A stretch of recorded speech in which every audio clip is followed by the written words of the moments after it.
C'était il y a 20 ans. Après un premier jugement qui déclarait qu'Aurore Drossard était vraiment la fille d'Yves Montand, un second déclarait le contraire. La jeune femme qui témoignera le 11 mars dans l'émission Cette semaine-là, sur France 3, est une survivante. Un matin, une jeune chatte, à moitié écrasée, est venue se réfugier devant sa porte, comme si elle avait senti que, dans cette maison-là, on ne la laisserait pas mourir. Et Noisette, c'est ainsi qu'Aurore l'a baptisée, ne s'était pas trompée. Elle a réussi à la sauver, forçant même l'admiration du vétérinaire. Telle est Aurore Drossard.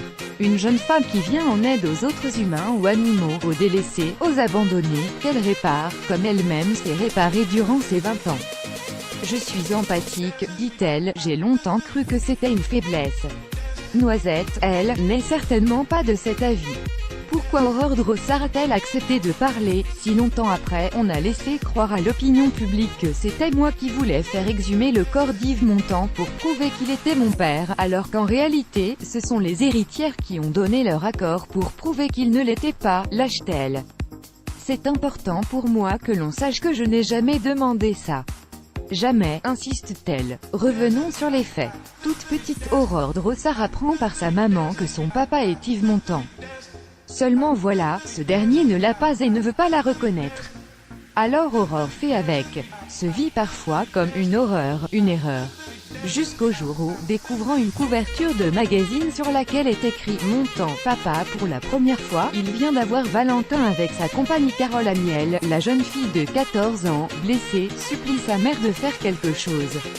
Ce sera le début d'un marathon judiciaire, qui débute en 1989, après 5 ans de procédure, de témoignages, 2 ans d'enquête, après la non-présentation par 2 fois du chanteur et acteur à une demande de test ADN. En 1994, le tribunal de grande instance de Paris rend son verdict. Yves Montand est bien le père d'Aurore Drossard.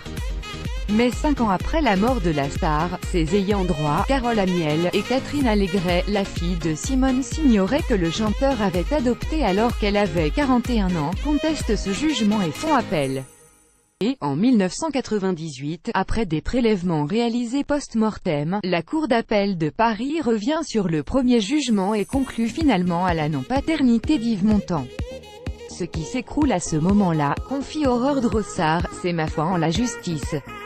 Je ne sais pas comment se passent les prélèvements d'habitude, mais là, ils n'avaient pas de masque, l'un d'entre eux fumait, à un moment, quelque chose est tombé par terre et a été mis dans un tube et scellé, j'ai vu tout ça, mais notre avocat, maître Gilbert Collard il s'était proposé de nous représenter gratuitement, n'ayant pas déposé de réserve, on n'a rien pu faire, c'était trop tard, cette vérité, c'est la sienne. Et, 20 ans après, elle n'en démord pas. Pas une fois, en dépit du nouveau verdict, Aurore Drossard ne doutera qu'Yves Montand est son père. Mais va commencer, pour elle, un long chemin de croix. J'ai dû faire un sacré travail pour lutter contre ma haine, ma violence, ces poisons qui auraient pu me car j'ai souvent eu envie de mourir, confie-t-elle. Les arts martiaux vont l'aider, à savoir encaisser les coups de la vie. Et dans les livres, les cultures, les religions, elle va chercher des réponses. Apprendre la méditation, travailler sur l'amour, la joie de vivre, et peu à peu, j'ai appris à sourire à la vie, avoue-t-elle. Et à pardonner. Même Catherine Allégret, j'ai fini par la comprendre, hormis un travail alimentaire, Aurore Drossard est devenue une artiste sur cuir qu'elle gratte et grave. Elle termine également un livre, commencé à l'âge de 19 ans. Je ne sais pas si je trouverai un éditeur, lâche-t-elle, quand ma mère avait voulu publier le sien, par 2 fois, au dernier moment, la sortie en a été bloquée. On verra bien, souffle-t-elle tandis que Noisette, toute ronronnante, vient se blottir sur ses genoux. Crédit photo, Dr.